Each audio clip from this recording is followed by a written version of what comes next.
What is up? My name is Laurie Gabrielle. I am your sister who advocates for fathers who are going through a child custody battle.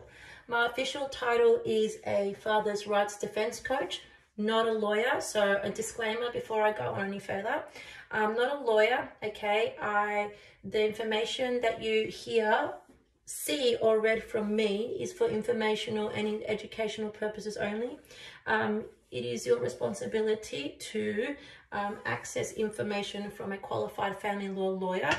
It is important that you always get information and be advised by a qualified family law lawyer. And then also just inform yourself from as many resources as possible. That's all I want you to do. To the fathers and the supporters out there, the mothers, the sisters, and your partners, the daughters, please just make sure that you are informed from as many resources possible. From the Family Law Act, Section 60cc, okay? Go to Facebook group pages, which are very, very helpful. Those places can be very helpful, or they can be very unhelpful. And I'll get into that in a little bit later. But anyways, what I do for fathers is, the main things that I'm doing at the moment is I proofread affidavits. If you think about it for a hot second, the way that the courts, and when I talk about the courts, I'm talking about registrars, judges, ICL, you'll know if you know, so that's an independent children lawyer, and family consultant / child expert. So anybody who has access or who's going to have access to the documentation at the courts, and even Child Protection Service sometimes have access to it. So, but mainly we're talking about the people that work at the courts here, yeah?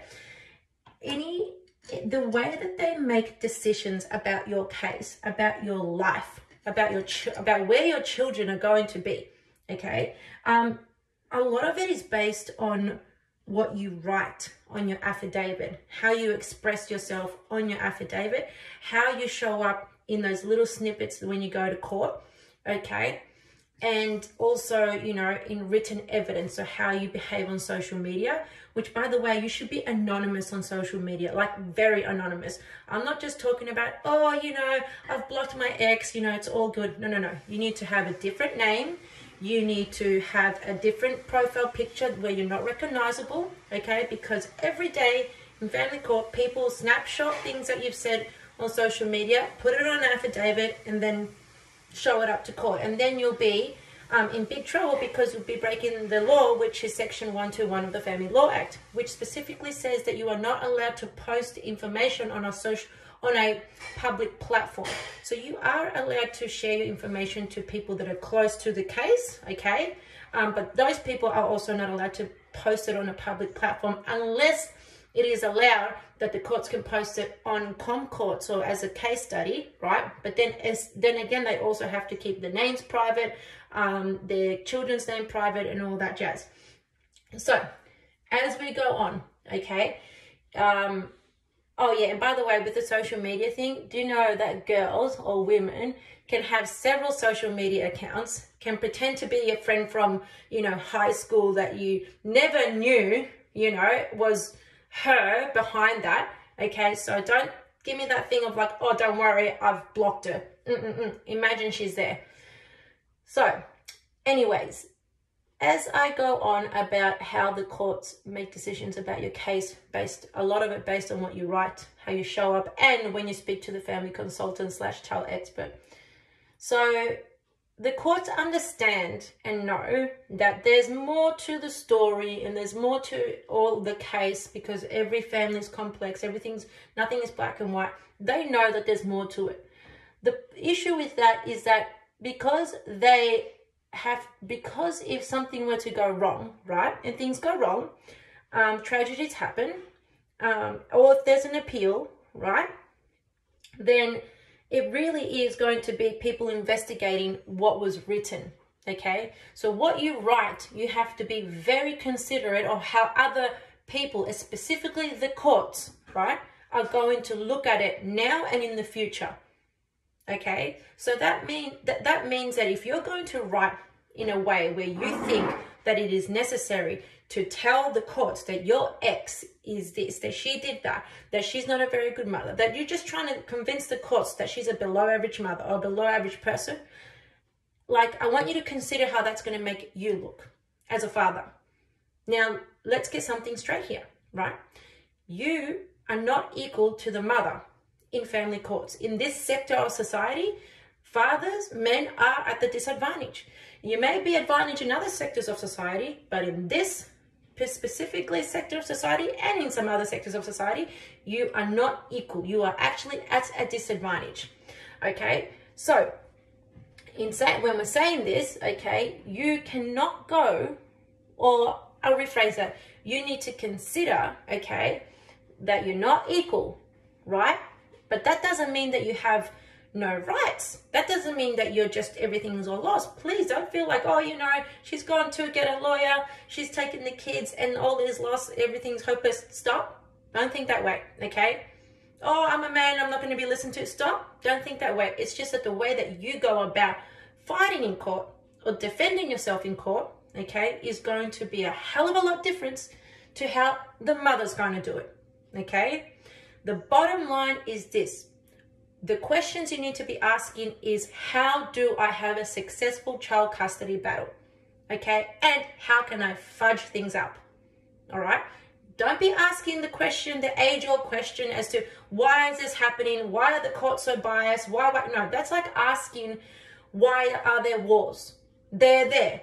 It's happening. It's a problem, okay? And yes, it is a problem that there is a bias against you, but you need to figure out solutions. And I'm here to tell you what those solutions are. Like I said, take this information, go to your lawyer as well. A lot of the information, I will say this, a lot of the information that I'm telling you, that I'll be saying through these videos, a lawyer won't tell you, okay? You won't be able to find it on the internet, and a lawyer will not be able to tell you. There are several reasons for that. The two main ones is, A, they are bound to professional ethical standards. So professionally, they're not allowed to sound the way that I sound, okay? And several lawyers have told me that I have that advantage, okay, over them. And the second part is, it's not financially beneficial to them, okay?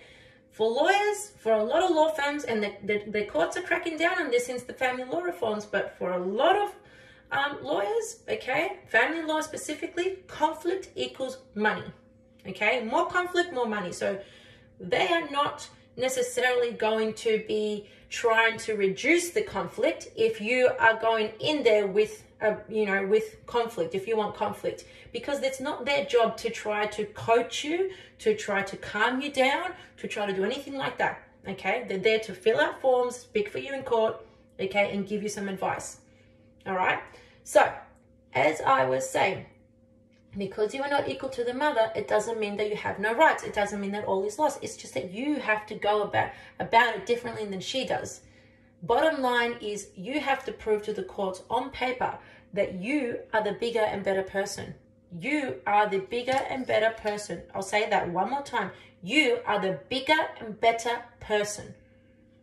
Not parent, person. Okay? And what does that mean? That means that you are humble, okay? That you are strong, that you are calm, cool and collected on paper in front of the courts. Okay? Do not tell the courts how you really feel. This is the courts. This is authority. Do you really tell authority how you really feel? No, hon. This is a court battle. You need to have your A game. You need to come with your A game. Okay? So you are going to be very considerate about what you'll write on your affidavit. And you are going to take your sweet ass time writing it. You are not going to rush it. You are not going to use your affidavit as a diary. The first piece of writing that you write is going to be like a diary, okay? You're going to put down all the things that she did to you and how the relationship broke up, and you're most likely going to blame everything on her. The reason you do that is because it's not because you're a bad person. Please don't get me wrong. Just because you've written something that doesn't sound good doesn't mean that you're a bad dad. Absolutely not. It just means that you are in pain right now, right? You are very hurt because of what she's doing, and it's going to show up in what you write, okay? You have to get your stuff proofread, preferably, okay, by somebody who's not emotionally connected to you or your kids. So it's not a very good idea for your partner or your mom or your sister to proofread if they cannot be objective, okay? It would be better if you got a colleague, okay, or a friend, okay, that can proofread your affidavit, all right? Or that's one of the services that I offer, okay? In that affidavit, we make sure that it is not ex-focused, okay? Has to be child-focused. And you also want to add Section 60cc of the Family Law Act. You want to add some of the subsections in there. Not Section 60cc 2b. Do not use Section 60cc 2b. Look that up, okay? 2b is only when you have expert evidence to back up that Section 62b. You're going to look it up. That's why I'm not telling you what the phrase is. I know it off by heart because I want you to do a little bit of research, okay? Google it. Google what Section 60cc 2b is of the Family Law Act 1975, and understand that that can only be used when you have expert evidence. It can only be used later down, getting closer to trial, when you have expert evidence to back it up. Remember, you are not going to be believed as much as she is, so you have to prove yourself more. It just means that throughout the court case, you've got to jump through more hoops and prove yourself more. That's what it means. And you know what? Dads do it. Dads do it, lots of dads do it, and they get good results, okay? Since the family law reforms here in Australia, since 2018, okay, there have been giving out 50-50 as the norm, okay? As the norm, but to get there, it takes time. It will take time. Nothing in the family courts gets resolved quickly. Please understand that there are some dads that might get access to the child in their first court hearing or court mention, and miracles do happen. Miracles do happen, okay? But it's very highly unlikely, specifically if your ex is just hell-bent on you not having a relationship with your child. The Family Law Act is actually quite clear on the fact that children should have a meaningful relationship with both parents. It is quite clear on that. Very clear. So if the other parent, okay, if the mother is proving on paper that she is not supporting that, then she's going to look like the problem. You, on the other hand, need to say that you want to, get to 50-50, but that it's going to take time, okay, and that you are not there to speak ill of the mother, right, that you are there to offer solutions and that you are there to raise the children with her, because you understand that the mother, your ex, is going to be in your life forever. Forever, ever. Lots of dads will say to me, oh, I just want the kids to be to 18. I can't wait till they're 18. Or I can't wait till this court battle is over so I never have to speak to her here again. I'm like, how does that sound logical? There's no logic in that. There's no logic in that. Okay?